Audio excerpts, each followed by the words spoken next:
Good morning and welcome to the Core Connection. I'm Mira Rubin here with you on Enlightened World Network, and today's topic is relativity and how our lives are really relative to our history, our ideas, relative to other people, in in that we're related and we're also constantly comparing. But before we get started, let's take a minute or two to get present. Let's take a deep breath in through your nose and hold it. And imagine clean, crisp oxygen flooding your lungs, flowing into your bloodstream, nourishing all your cells, all your organs, bringing vital life energy to your body and being. And as you exhale, exhale any tension, stress, negativity, fatigue. And now let's take another deep breath in through your nose and hold it. This time, imagine brilliant, bright light lighting you up from the inside out, illuminating, electrifying, and energizing all your cells, all your molecules, all your electrons, creating a brilliant beam of light and energy from your heart out into the world. And as you exhale, exhale any remaining tension, stress, negativity, fatigue. And now let's press our palms together. Vigorously rub your hands together to feel the friction, the temperature, the pressure, the motion, the tickling and tingling when you stop. And allow all those sensations to bring you present right here, right now, into this remarkable physical form that enables you and us to experience life. Welcome, welcome, welcome. Good morning. Good morning, Rosalind. Great to have you here with us this morning. Good morning and welcome to everybody else who's joining us. We're talking about relativity and how our experience is relative. Our experience of our lives is relative to our past, our comparison with other people, our ideas, our beliefs, and how we are related, relative. We are related to our environment and to each other. We're inextricably connected through our experience. And what does that mean? I guess, who do we associate with? Who are we relating to? To stretch the notion of the word relative. But relative means related, really, relative to, related to, in comparison to. And I think that there's something rich available to us as we explore this notion of relatedness and interrelatedness and how that impacts us in our self-perception and in our perception of the world.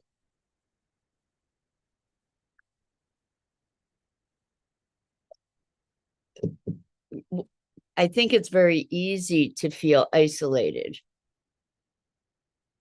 And we've been talking about the Akashic field lately, which is this interwoven connectedness in which we all reside, this unifying oneness from which we have precipitated, perhaps as matter, as individuated consciousness, bubbling up from this vast all-encompassing consciousness, um, like ripples on the water, maybe. Um, the thing is that if we are ripples on the water, we are connected by the water, right? We're relative to everything else. Everything else is a relative of ours in that it is related. We are related. And if we can start conceptualizing our experience as this inseparability, it has to change the way that we relate to ourselves, each other, and life itself, and nature and everything else in the world. If we recognize that we're all part of the same thing, that there is literally an inseparability, that we're part of this cosmic soup.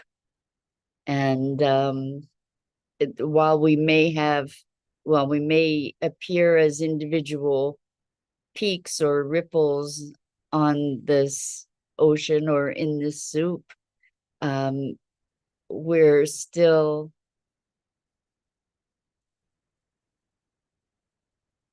part of it. It's part of us.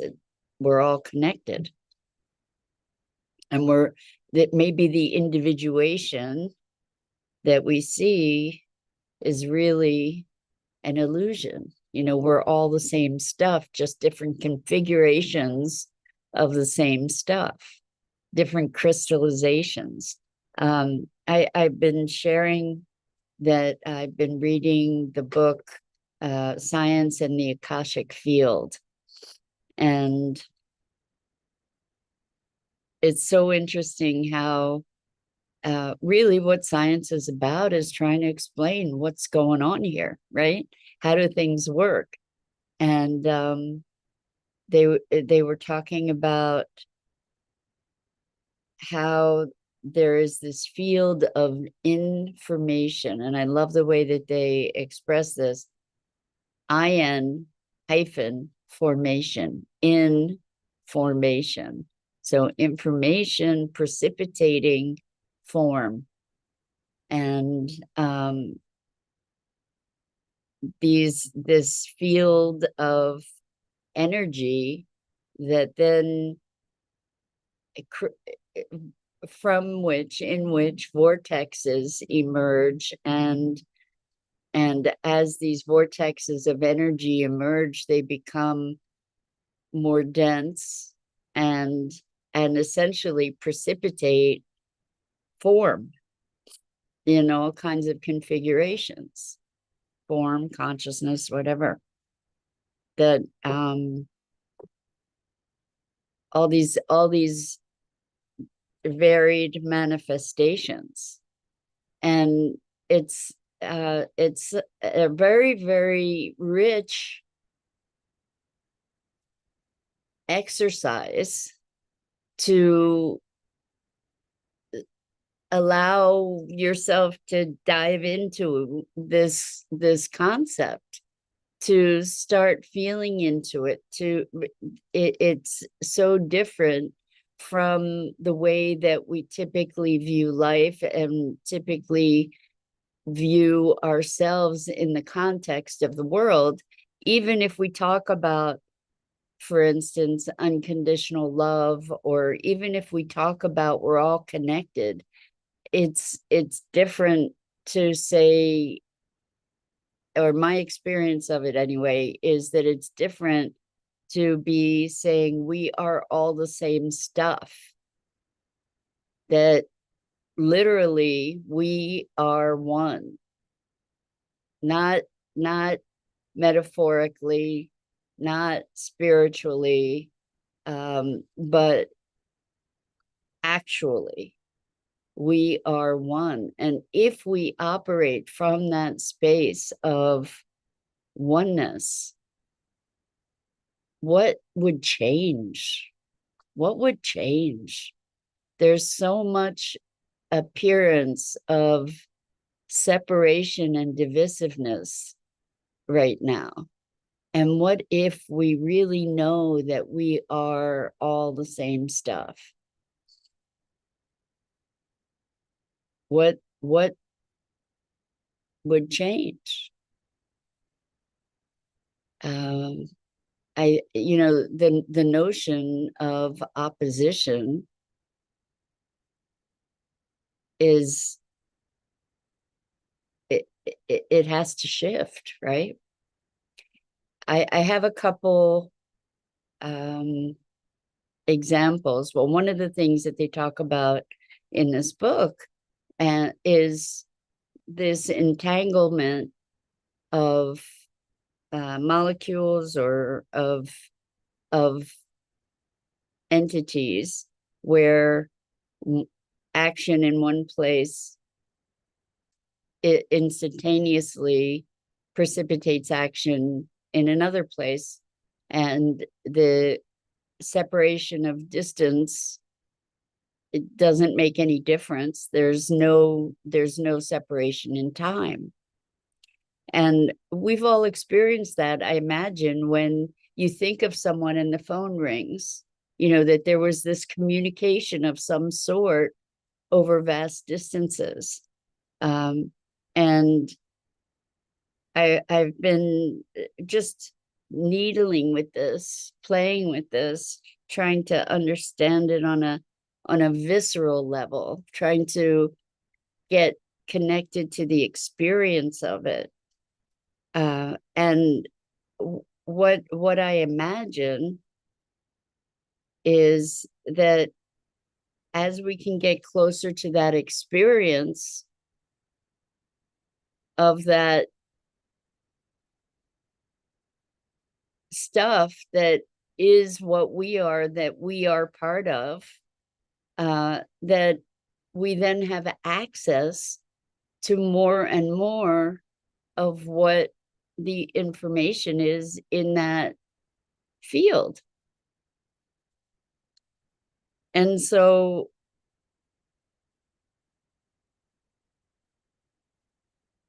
I started talking about relativity, but maybe I should have talked about relatedness and inseparability, because if indeed, and it just makes more and more sense to me. I mean, it's something that I've known, but I'm knowing more deeply, or that I've believed and experienced on different levels. But if we are all really, truly this field, when we are able to access that, to get beyond the appearance of our individuation, as Joe Dispenza says, when we can become no body, no time, no one, no place, when we can. Another way of thinking of that actually is to become everyone, all time, all place. uh I think it's the same either way. That when we can presence ourselves more fully to that, then anything is possible. Anything is possible. And we could pull things from the ether because we are the ether.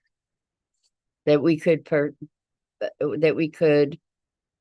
inhabit different forms, that we could be in multiple places at the same time, that we could travel unbounded through time and space and consciousness to any different coordinate in time or space, because we are all of it.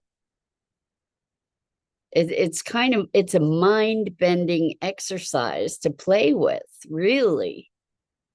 This relativity. So part of it is, okay, this is whatever this physical form is that I occupy.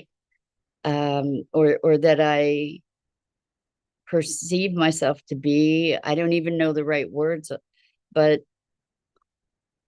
the consciousness that we are isn't bound by this physical form. So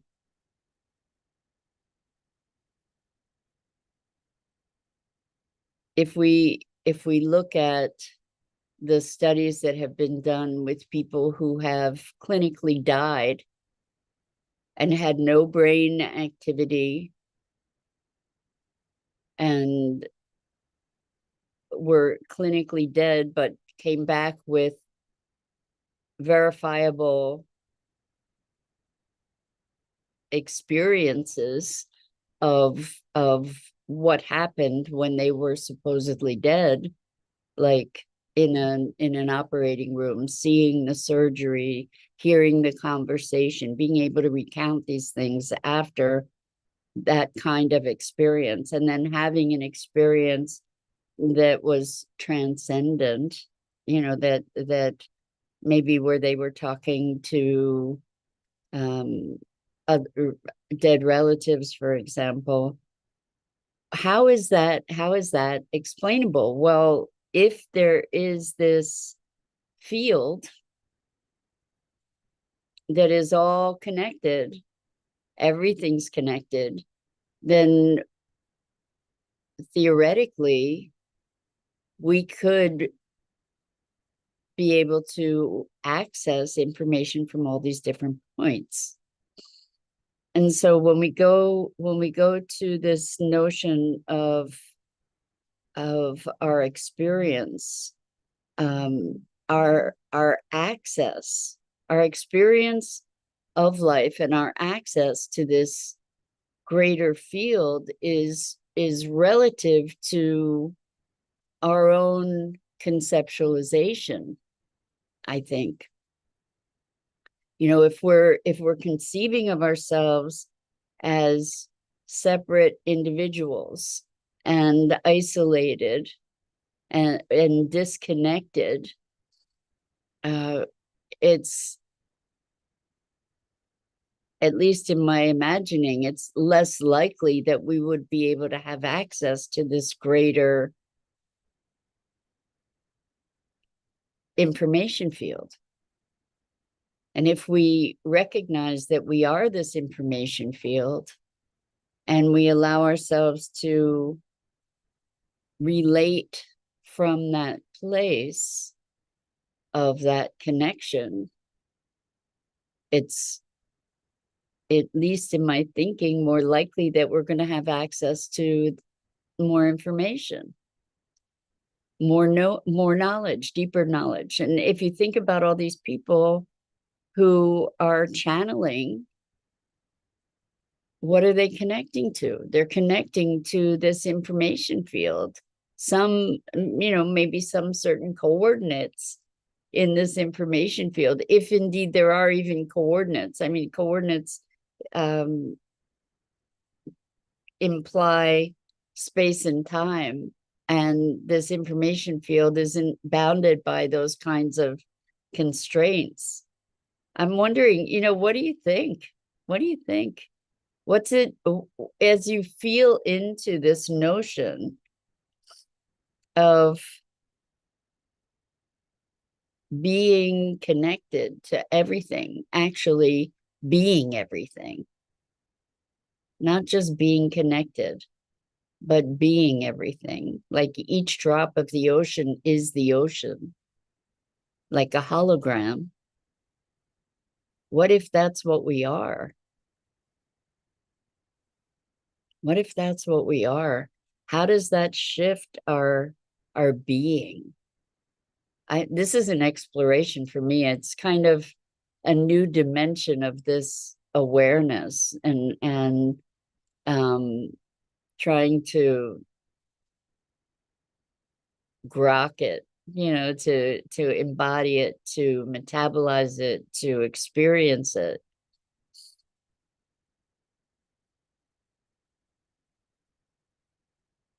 I love that science is validating this notion that is the foundation of spiritual and mystical traditions throughout, across the board, that there's this one thing that from which everything emerges and returns to ashes, dust to dust kind of thing. But we're all of it. So Rosalind, thank you so much for chiming in. I really appreciate that. Rosalind says, I experience it in meditation but trying to explain it like words cannot capture it. Yeah, yeah. I did read this description. I was thinking of reading it uh today, but I don't have the book right here. But it is beyond time, beyond space. The pregnant void, the vast full emptiness, right? And being present to that, there's the transcendence of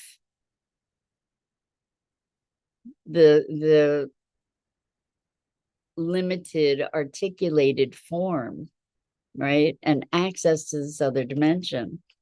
So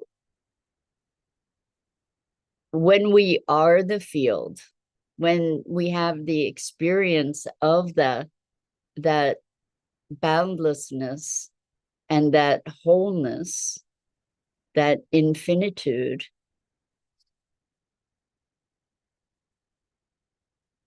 it makes sense that anything is possible from that space, that we could precipitate things out of the air, that we could manifest ourselves in different forms. And we hear about these traditions, or these, through different traditions, we hear about people who would be shapeshifters. We hear about people who would appear at multiple places at the same time, or who would disappear from one place and reappear at another instantaneously. We hear these stories and have believed them to be fabrication. But if we are the field, if we really truly are present to that, that is the essence. That is not just the essence, but the totality of what we are. That there's a level of consciousness where it makes sense that any of those things could happen. Any of those things could be true. That it's not necessarily just folklore, where it's possible to be a shapeshifter because our shape is relative. It's possible to walk through walls because there is no wall, so to speak. And this has always fascinated me, that as long as I can remember, I've known somewhere deep inside that this is possible. And to have a scientific explanation, or something that I can extrapolate this from, based in science, is just really exciting. Really, really exciting. So anyway, I invite you to go down the rabbit hole with me on this, because I think there's unbounded possibility available to us as we do. So anyway, that's it for today. I'm Mira Rubin. This is the Core Connection, and I go live each weekday morning at 9 a.m. Eastern. and on the Enlightened World Network Facebook page, YouTube channel, and my Facebook page. And I invite you to like and follow the Facebook page and the YouTube channel for me and Enlightened World Network. The links are in the description. And as always, I just so appreciate you and appreciate the opportunity to be having these morning musings together. I just, it lights me up, and I'm just so deeply grateful. So until next time.